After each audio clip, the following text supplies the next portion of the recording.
Parmi les grands champions qui ont marqué les 12 coups de midi, il y a Eric. Ce dernier est le deuxième plus grand gagnant du programme de Jean-Luc Reichmann.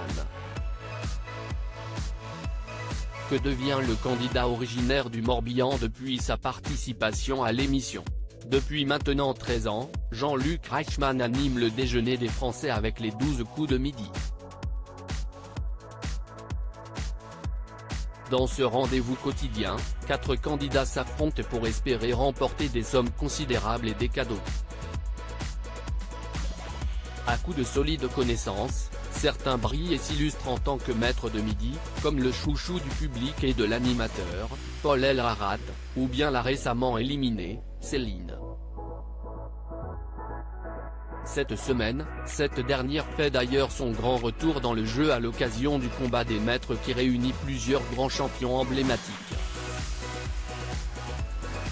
Parmi eux figure Eric, l'un des plus grands maîtres de midi sorti du jeu le 19 juin 2020.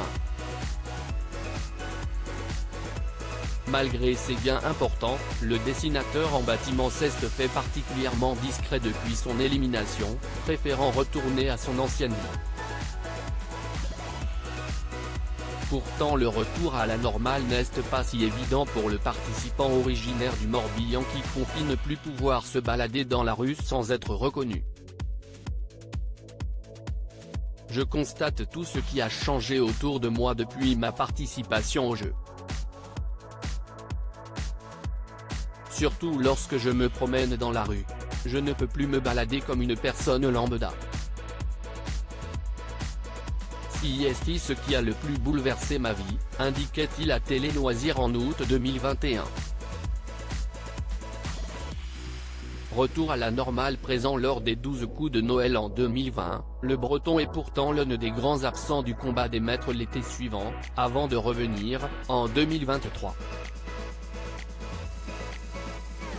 Pas forcément préparé à sa soudaine notoriété avec laquelle il se voit confronté à des comportements malveillants et lassé de ses 199 participations, l'ancien grand gagnant profite des siens loin du feu des projecteurs. Outre les 12 coups de midi, la légende du programme n'est pas des plus partantes pour participer à une autre émission télévisée et préfère s'en tenir à celle qui a fait sa renommée. Côté vie privée et professionnelle, presque rien n'a changé. J'habite toujours mes lacs. J'ai toujours le même travail, comme dessinateur-projeteur, dans un bureau d'études à Lorient, Morbihan, confiait-il à Ouest France en décembre 2021.